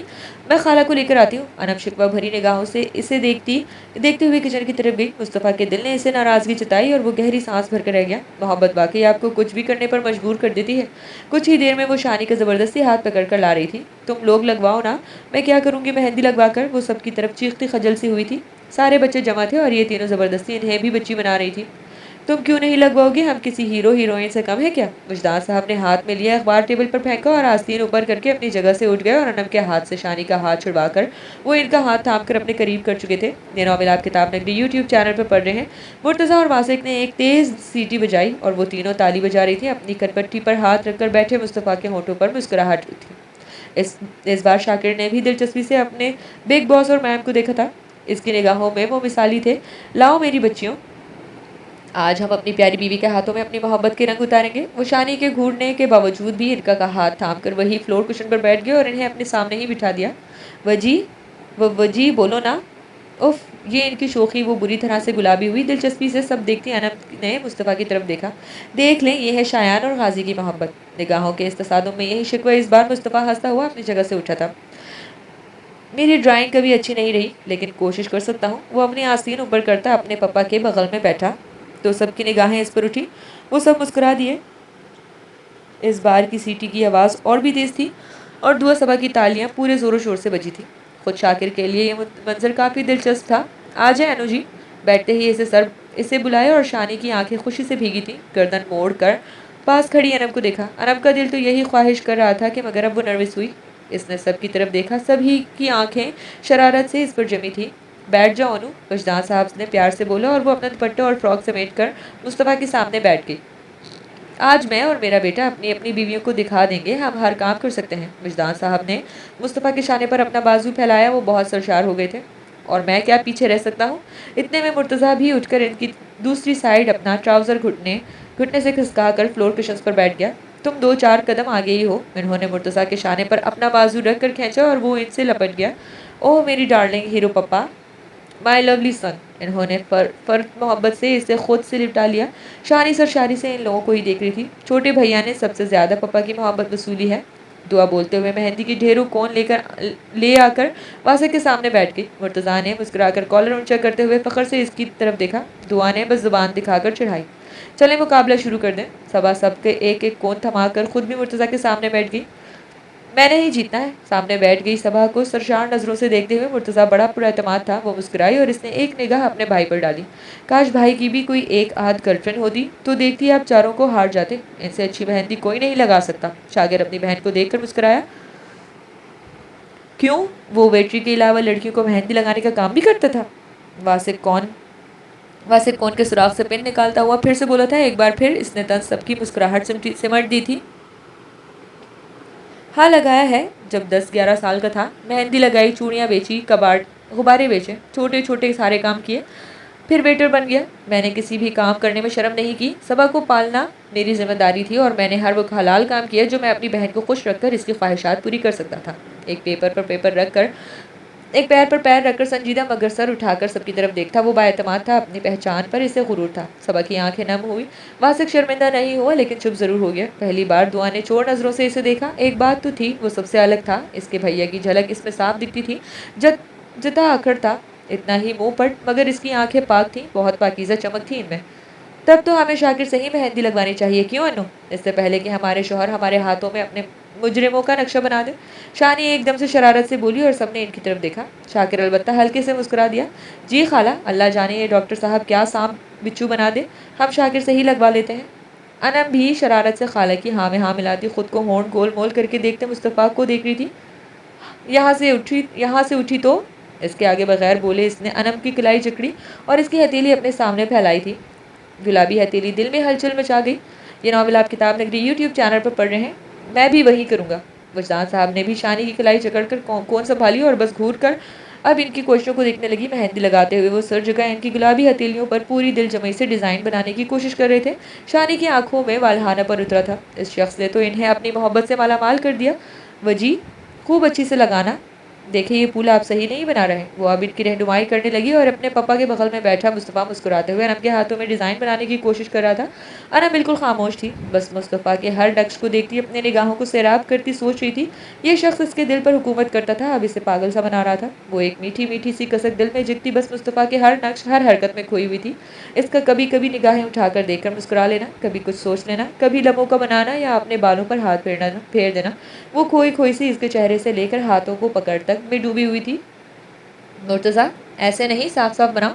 इधर सबा लगातार मुर्तज़ा के कान खा रही थी। झाड़ू लगाकर सफाई कर दूं तब तुम्हें साफ लगेंगे। वो तपा तपा लेकिन बहुत मोहब्बत से अपने काम में लगा हुआ था। जो बनाया है ना वो झाड़ू का ही डिज़ाइन दे रहा है। वो जलकर बोलती इसके सर पर चपत लगा गई थी। सोफे पर बैठा शाकिर बहन की बात पर हंस दिया। दुआ ने अपने हाथ को देखा और सर झुकाकर बड़े इंहमाक से मेहंदी लगाते वासिक को वो हौले से मुस्कुरा दी। मेहंदी लगाने में बहुत मगन था, ना कुछ बोल रहा था ना इसे देख रहा था, बस सारा ध्यान मेहंदी लगाने में लगाया हुआ था। बल्कि वही ही क्या, वो तीनों भी अपने अपने काम में लगे हुए थे। दुआ ने सबकी तरफ निगाहें दौड़ाई। मुर्तज़ा ने लड़ती सबा प्यार से बोलती इसकी मम्मा और मुस्तफ़ा को एक एक टिक देखती ननम। दुआ का दिल चाहा कांधे से कांधे टकरा कर इसे ध्यान से चौंका, मगर इरादा इरादा छोड़कर दूसरी तरफ देखा। तभी निगाह सोफे पर गई। कुछ से टेक लगाकर बैठा हुआ वो अखड़ो शख्स वो मोबाइल में गुम था और उसी इसके कदमों में अब नीचे अपने पंजे चाटती, कभी सर छुपाती, कभी पोछ हिला देती। शायद वो बोर सी हो रही थी। एकदम से दुआ को शागिर को देखते हुए शाम में पड़ने वाले डांट का बदला लेने की सूझी। वासिफ की तरफ देखता और चुपके से हाथ बढ़ाकर दूसरी मेहंदी की कोन उठाए और धीरे धीरे कोन का रुख थोड़े फासले पर बैठे शाकिर की तरफ करके कंघी से पहले सबकी तरफ फिरा। इसे देखा और वो मोबाइल में मस्त था। इसने निचला लब दांतों तले दबाकर कोन का सिरा बहुत जोर से दबाया। मेहंदी की बारीक सी धार निकली और शाकिर की शर्ट या मुंह पर पड़ जाती। जाने इसे कैसे खबर हुई। मोबाइल देखते देखते ही इसने फिरती से सोफे पर रखा कुशन उठाकर सिपर बना लिया। सारी बारीक बारीक धार कुशन पर गिरी और दुआ का पूरा मुंह खुल गया। वो आदमी था या जिन्नात? शाकिर ने पूरा मोबाइल से निगाह उठाकर हाथ में पकड़ा कुशन उलट कर देखा। मेहंदी कुशन पर नक्श बना गई थी। फिर इसने दुआ की तरफ देखा। मेरे पर कोई हमला नहीं कर सकता। उफ, इसकी मुस्कुराहट। दुआ ने होंठों में गाली बुदबुदाई और इसे मुंह चढ़ाकर सारा ध्यान वासिक पर लगा दिया। लेकिन दिल ही दिल में वो हैरान जरूर हो रही थी कि इसे कैसे पता चला कि वो इस पर कौन की मेहंदी फेंकने वाली है। एक बार फिर इसने चोर निगाहों से शाकिर की तरफ देखा। वो फिर से मोबाइल में बिजी हो चुका था। दिल कहा इस बार सर पर पहुंचकर इसके मुंह पर मेहंदी मल दे, लेकिन जब वो दूर से खुद को बचा सकता है तो फिर नज़दीक से तो। दुआ ने झुरझुरी सी ली लेकर इसका सारा ध्यान वासिक की मेहंदी की तरफ लग दिया। ये नावल आप किताब नगरी यूट्यूब चैनल पर पढ़ रहे हैं। आसमान पर छाए बादलों ने दामन झाड़ा और मोतियों की तरह चमकती बूंदें जमीन को सैराब करने लगी। हवाएं सर्द थी मगर खुशगवार सी, दिलों को सुकून देती एक सरूर बख्श रही थी। कमिश्नर वजदान के बंगले में हंगामे अब सर्द पड़ चुके थे। मुकाबला हुआ और क्या खूब हुआ। मेहंदी लगवाई में वासिक ही जीता। मुर्तज़ा दूसरे नंबर पर रहा। वजदान साहब और मुस्तफ़ा ने खुशदिली से हार कबूल कर ली थी। डिज़ाइन भले अच्छा नहीं बना मगर रंग इनकी मोहब्बत की तरह इतना गहरा शानी और अनब के हाथों में उतर रहा था कि दुनिया के सारे रंग फीके पड़ जाते। ये ले जाओ मुस्तफ़ा के लिए। अनब शानी के साथ किचन में थी जब इन्होंने कॉफ़ी मेकर से कॉफ़ी का मग भरकर इस पर मग लीड रखा और इसकी तरफ बढ़ाया। मैं? लेकिन कैसे? ये देखें। मैंने मेहंदी लगाई है। अपने दोनों हाथ ऊंचे करके इनकी आंखों के सामने लहराकर वो पीछे हटी। शानी ने झड़ चुकी मेहंदी वाले इसके हाथ देखे। उल्टी सीधी डिज़ाइन मगर मोहब्बत के रंगे हाथ। कोई नहीं, बिल्कुल सूख चुकी है। जाओ देकर आओ। इन्होंने बहानेबाजी को नज़रअंदाज करके इसके साथ में ज़बरदस्ती कॉफ़ी का मग थमाया। खाला मुझे सर्दी लग जाएगी, इधर खुले में बैठे बैठे हैं वो। इसके बहानेबाजी पर शानी ने इसे घूरा था। वो मुस्कुराहट में होंठे फैला गई। ये लो। मग काउंटर पर रखा और अपनी शॉल गले से निकालकर इन्होंने इसके गिर्द लपेट दी। अनब ने बेबसी से इनकी तरफ देखा। अब आप मुझे अपनी सांस लगने लगी है। शॉल लपेट कर वो हटी तो झूठी झूठी खफगी से शिकवा किया। लगने की क्या बात है, मैं हूँ तुम्हारे साथ। अब भागो यहाँ से। मेरे बेटे के करीब रहा करो। इन्होंने सिर्फ रोब से कहा था। एक बार एक हाथ भी इसकी कमर पर प्यार से जड़ा। अब ये नई फरमाइश। वो ठनकी। अनु, मुझे मुस्तफ़ा को नॉर्मल इंसान की तरह देखना है। काम और सिर्फ काम। दिन रात वो सिर्फ मसरूफ़ रहता है। इसे इस तरह खुद में बांध लो कि वो तुम्हारे लिए बेकरार रहने लगे ताकि वो मशीन से इंसान बन जाए। इस बार इन्होंने संजीदगी से इसे समझाना चाहा। वो बस इनको देख रही थी। इस तरह मत देखो। जाओ, कॉफ़ी ठंडी हो जाएगी। वो बहुत गर्म कॉफ़ी पीता है। इसके गाल थपक कर मग थमाया और मुड़कर किचन से बाहर निकल गई। वो गहरी सांस लेकर मग के हैंडल पर पकड़ मजबूत कर दी। इस तरफ बढ़ी जिधर मुस्तफ़ा था।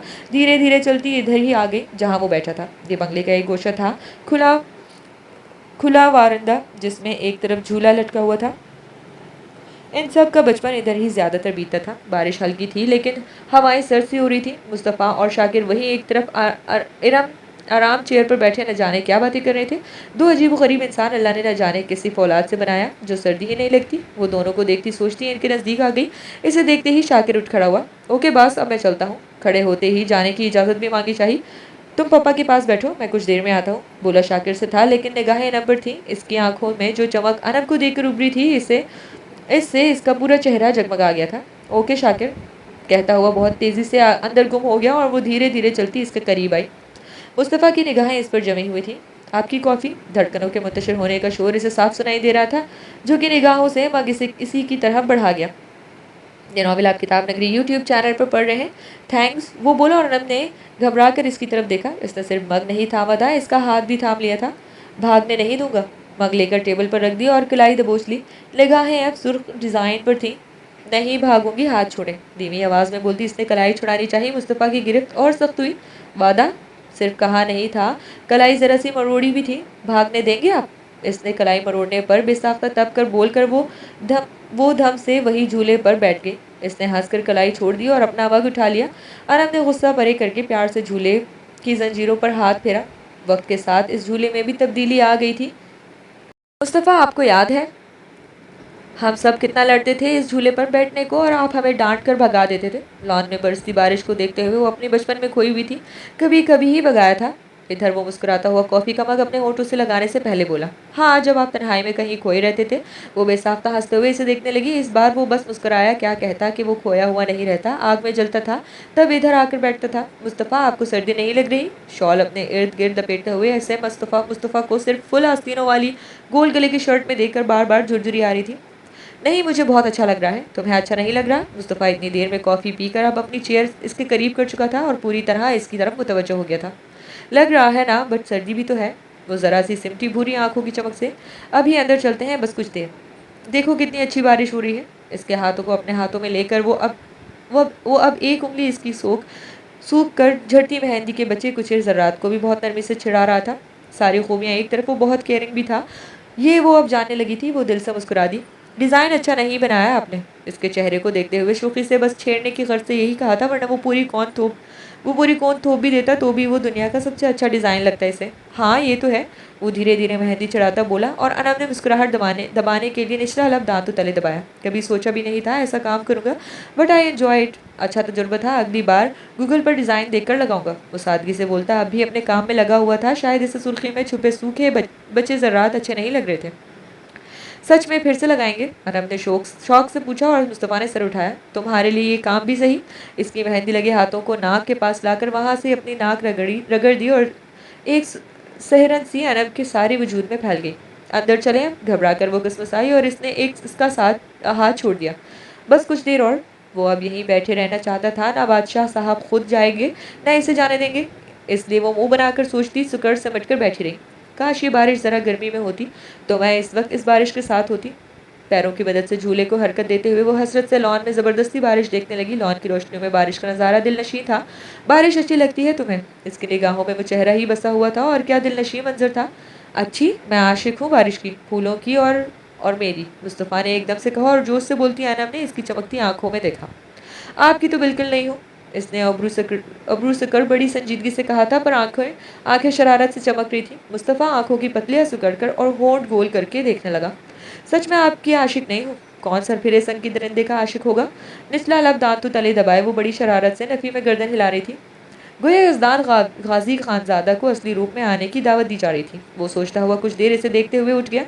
कोई बात नहीं, आराम से खड़े होकर हाथ बढ़ाया और आओ अंदर चले। शुक्र है आपको ख्याल तो आया। इसकी शरारत पर भी बादशाह साहब के आराम दे रहने पर वो सुकून से कहती। इसके हाथ पर धीरे धीरे गहरी सुर्खियां माइल होते अपने हाथों को देखकर उठ खड़ी हुई, लेकिन जैसे ही खड़ी हुई घबरा गई।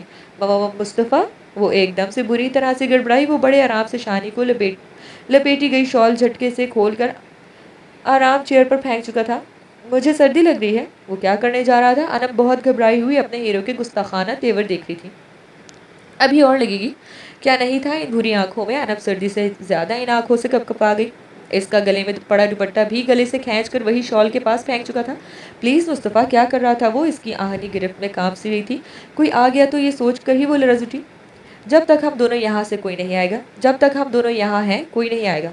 अनम की सोचों को भी पढ़ने की सलाहियत रखता था वो। अब तुम्हें बताता हूँ कि यजदान गाजी से पंगा लेना कैसा है। इसे अपने से लगाकर इसे गोशे की रेलिंग तक ले आया। अनम कुछ समझती कि मुस्तफ़ा के दोनों हाथ इसके बाजू से होते हुए कलाई तक आए थे और फिर अनम ने खुद को 1000 बार कोस लिया। अब बोलो, तुम मेरी आशिक हो या नहीं? एक ही झटके में अनम का आधा धड़ खुले लॉन की तरफ लटकता हुआ था। बारिश ने भी जैसे इसका साथ देना शुरू कर दिया। बूंदें तेज हो उठी थी। तर तर करके बारिश के कतरे अनम के चेहरे और खुली गर्दन पर बरसे और इसके 14 तबक रोशन हो गए। मैं मर जाऊंगी प्लीज। लाख कोशिश के बावजूद भी वो खुद को सीधा नहीं कर पा रही थी। दोनों कलाइयों को सख्ती से जकड़े वो इसे और रेलिंग से लॉन की तरफ लटका रहा था। फौरन बोलो, मुझसे मोहब्बत करती हो तुम? आशिक हो तुम मेरी, जैसे किसी की नहीं हो? अल्लाह रे, इसका सर फिरा सजन। वो रोनी सूरत वाली हो गई। बमुश्किल आंखें खोलकर बेरी पिया को देखा। कहो आशिक हो मेरी? अच्छी ज़बरदस्ती है। वो दांत कचकचा गई। नहीं बोलूंगी तो मैं यूं ही तुम्हें लटकाए रखूंगा। इसने एक झटका और दिया। वो हल्के से चीखी। आप बहुत जालिम है, बहुत बेरहम। गुलाबी होती आंखों से रोनी होती बोली। यस, मैं हूँ जालिम, बेरहम। पहले ही बता चुका कि तुम पर कितना जुल्म कर सकता हूँ। आज पूरा फिल्म चला दूंगा। मेरी जान अपनी जुल्म की अब जल्दी मेरी जान अपने जुल्म की अब जल्दी से बोलो। वो सच कहता था। यजदान सर फिरा सा ही था। मुस्तफ़ा, मैं सर्दी से मर रही हूँ। इस बार इस नाम की दुहाई दी जिस रूप में वो नरम फूरा सा था। मैं मरने नहीं दूंगा। यानी रिहाई नहीं थी? हाँ हूँ आपकी आशिक, बहुत मोहब्बत करती हूँ आपसे, दीवानी भी हूँ और जुनूनी भी। बस। वो गुस्से से एक एक करके सारे इजहार करती चली गई और इसके होंठों पर मुस्कुराहट खुलती चली गई। कितनी मोहब्बत करती हो? लबों के साथ आंखें भी बेतहाशा रोशनी फेंकती मुस्कुरा रही थी। बहुत बहुत ज्यादा। वो कपकपाती जल्दी जल्दी बोली और मुस्तफ़ा ने इसकी दोनों कलाई झटके से खींच ली और वो सीधे इसके सीने से टकरा गई।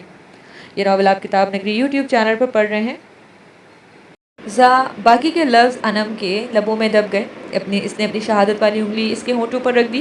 गुलाबी होती काली आंखों में ढेरों शिकायत थी और बुरी आंखों में वालहाना मोहब्बत का जुनून। आशिक, दीवाना, संगी, पागल सब हूँ मैं, सिर्फ और सिर्फ तुम्हारे लिए। थर थर कांपती अनम को बाजू खुद में समेटने लगे और इसके चेहरे पर बूंदों के फिसलने का मंजर निगाहें देखती जैसे इसे मुजस्सिम मसहूर कर गई।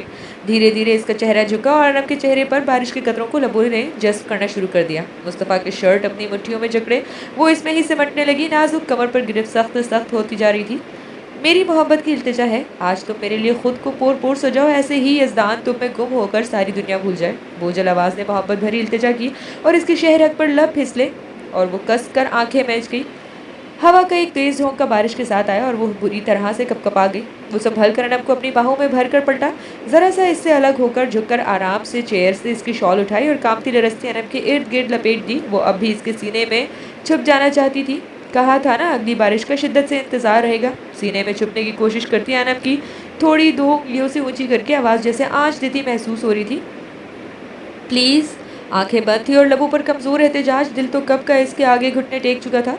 मुस्तफ़ा की निगाहें इस चेहरे की दिलकशी में खोने खोने लगी थी। बहुत मुश्किल लग रहा था इससे अलग हो जाना। मुझे तुमसे कैसा इश्क हुआ है मुझे खुद नहीं पता।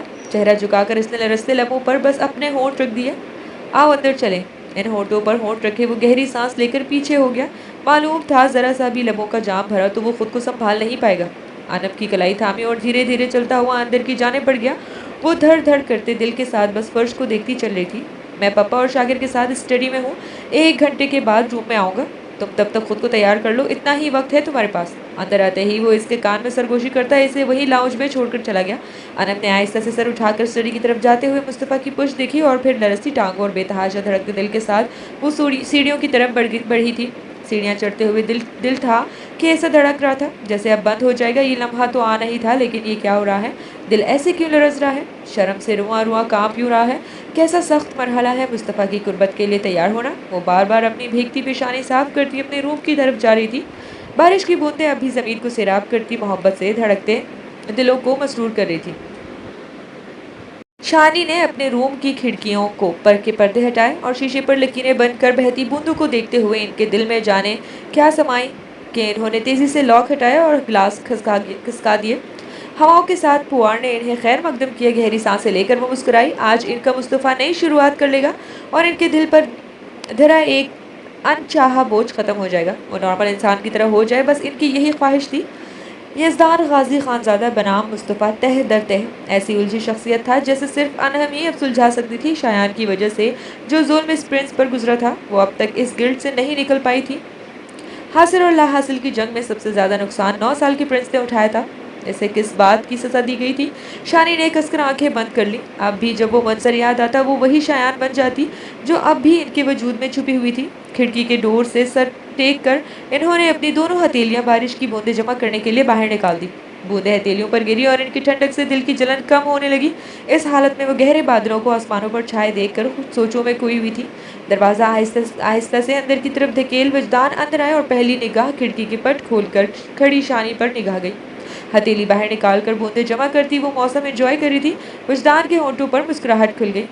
दबे पाँव वो इनकी तरफ बढ़े और अभी वो इन्हें चौंका देते कि वो बोल उठी। मुस्तफ़ा अपने रूम में चला गया वजी। हाथ अब भी बाहर निकले हुए थे और सर खिड़की पर टिका हुआ था और ख़बर हो गई कि वजदान इनके करीब आ गए हैं। हमेशा मेरे रकीब की फिक्र रहती है मेरी जान को। वो मुंह बनाकर इन्हें पीछे से अपनी बाहों में भर चुके थे। शानी गहरी सांस लेकर सर खिड़की के पट से हटाकर इनके सीने पर टेक गई और भीगे हाथ अपने पेट पर कसते वजदान के हाथों पर रख दिया। परेशान सी हो अपने बाजुओं की गिरफ्त सख्त करते हुए इन्होंने इनके कान में झुककर सरगोशी की। साथ ही वहाँ अपने लब रख दिए। बरसती बारिश और पास इनका महबूब कोई कैसे खुद को संभाले। ये नॉवेल आप किताब नगरी यूट्यूब चैनल पर पढ़ रहे हैं। इधर शायान मुस्कुरा दी। ये शख्स उसकी रूह की तरह करीब था। इन्होंने अपना हाथ उठाकर खुद को बाहों में लेकर खड़े वजदान के चेहरे पर रख दिया। भीगी हुई हथेली पर सजी सुर्ख मेहंदी के दिल फरेब महक। इन्होंने इस हथेली पर अपनी नाक और गर्म होंठ रगड़े। वजी, शानी ने हौले से पुकारा। हाँ, बस हंकार भरकर इन्होंने इस बार अपना चेहरा इनके शाने पर रख दिया। मुस्तफ़ा नॉर्मल रहेगा ना? ये कैसा सवाल? वो ज़रा सा चौंका। इन्होंने अपना चेहरा इनकी गर्दन से उठाया और सीधी हुई कर शानी की अपनी तरफ घुमाया। मैंने अनु को शायन की तरह सजा दिया है। वो पलटी मगर इन्होंने वजदान की तरफ देखने का हौसला खुद में नहीं पाया और वो अब लरस रही थी। क्या मतलब? एक पल को वो कुछ नहीं समझ सके, लेकिन दूसरे ही लम्हे दिमाग ने झटका खाया और वो इन्होंने बेयकीनी से शानी की तरफ देखा। शायान तुमने? वो चाह कर भी यकीन नहीं कर पा रहे थे। शानी ने इतना बड़ा कदम उठा लिया। प्रिंस को पाने के लिए वो अनब को कैसे खतरे में डाल सकती है? इन्होंने परेशानी से अपनी पेशानी मसलते हुए हौले हौले लरसती शानी को देखा। तुम्हारा दिमाग ख़राब है शानी? तुम जानती हो वो एक पल नहीं लगाएगा तुम्हारे मुस्तफ़ा से यज़दान बनने में। वो समझ सकते थे शानी ने सिर्फ और सिर्फ यज़दान गाजी की मोहब्बत में एक कदम उठाया है। और लेकिन अनब क्या? वो कुछ नहीं जानती, वो तो मासूम है। और इसके आगे इसने सोचा नहीं किया और इन्होंने अपनी प्यारी बीवी को देखा और बहुत सख्ती से वो इनका बाजू दबोच लिया। तुम अभी मेरे साथ इनके बेडरूम में चल रही हो? मैं बेटी को नॉर्मल करने के चक्कर में अपनी बेटी को खतरे में नहीं डाल सकता। इनके जारियत से बाजू पकड़ने पर शायद ने भीगी आंखें उठाकर वजदान की तरफ देखा। वो गाजी थे और गाजी कभी जुल्म बर्दाश्त नहीं कर सकता। प्लीज़ गाजी, सिर्फ इस बार थोड़ा सब्र कर लें, मुझे यकीन है वो जितना भी जुनूनी हो जाए लेकिन अनम को कभी नुकसान नहीं पहुंचाएगा। बोलते बोलते इनकी आंखों से आंसू बह निकले और वो इन आंसुओं ने गाजी के कदम जकड़ लिए। इन्होंने आंखें बंद करके खोली। शानी, मैं तुम्हें कैसे समझाऊं? वो तो बनी बनाई शायान है। वो इसे देखेगा और फिर वो भूल जाएगा कि वो अनम है। इसे सब याद आएगा और वो सिर्फ यज़दान रह जाएगा। वो बेबसी से बोलते हुए बार बार अपने बालों को भी मुट्ठी में जकड़ लेते थे। हाँ, तो वो यज़दान ही है ना वजी, और मैं चाहती हूँ मैंने जो प्रिंस खोया है, जिस यज़दान को मैंने ऐसा बना दिया है, वो वापस आ जाए। शानी इस बार आंसू साफ करके कड़वाहट से बोली। हकीकत छुपाने से बदल नहीं जाती, वो लाख इसे मुस्तफ़ा कह ले, रहेगा वो अफशीर का बेटा, यज़दान गाजी ही। शानी की बात ने इनका दिल तड़पाया। बेसाख्ता इन्होंने इन्हें अपने सीने में छुपा लिया और वो रो पड़ी। तुम्हारी वजह से कुछ नहीं हुआ शानी, इस पर जुल्म इसकी अपनी माँ ने ढाए। इंतकाम की आग ने इसे इतना आंधा कर दिया कि वो भूल गई कि अजलाल खान ज़्यादा किसी दरिंदे वहशी का नाम है। रोती हुई शानी के अपने सीने से लगाते हुए इनकी आंखों में बेइंतहा कुर्ब भी उतरा हुआ था। फिर भी वजह मैं ही थी ना गाजी, मैं थी वजह। मुझे लूट लेता, मुझे मार डालता, मगर इस बच्चे को इसने। बस अब आगे एक लफ्ज़ नहीं। कहा था ना, इस रात का एक जिक्र भी अब नहीं सुनूंगा। रोती हुई शानी को ज़रा सी सख्ती से टोका और वो रोती हुई आंखों से इनके सख्त चेहरे को देखने लगी। ये नावल आप किताब नगरी यूट्यूब चैनल पर पढ़ रहे हैं। अभी ये रोना बंद करो और मेरे साथ चलो। वो अब इनके आंसू साफ करते बजिद थे और शानी ने इनका हाथ थाम लिया। नहीं वजी, मैं नहीं जाऊंगी और ना आपको जाने दूंगी। कैसी जिद थी इनकी शानी की, वो खुद को बेबस सा महसूस करने लगा। शानी, तुम, आज इस मोहब्बत का इम्तिहान है वजी, और मुझे यकीन है इसकी मोहब्बत में इतनी ताकत है कि वो इसे रोक दे। कुछ भी था, वो ना जाएगी और इन्हें जाने देगी। इनके यकीन पर विजदान के दिल ने भी हामी भरी, मगर गुजरे कल से वो परेशान थे। बस ज़रा सा सब्र कर लें, मुझे भी डर लग रहा है वजी, मगर मैं माँ होकर अपने दिल को समझा सकती हूँ, तो आप क्यों नहीं? क्या आप नहीं चाहते वो इस रात की शायान को भूल जाए, फिर किसी दुल्हन में इसे शायान नजर ना आए? शानी धीरे से इनके सीने पर सर रख गई। होले होले लरजती, वो वाकई बहुत डरी हुई थी। वजदान ने इन्हें अपने बाजू में भरा और बेड की तरफ बढ़ गए। अब नींद किसे आनी थी, लेकिन सुबह के इंतजार के लिए इन्हें वहीं ठहरना था। जारी है। अपनी राय हमसे ज़रूर शेयर कीजिएगा कमेंट सेक्शन में। मिलते हैं नेक्स्ट एपिसोड में। शुक्रिया, अल्लाह हाफिज़।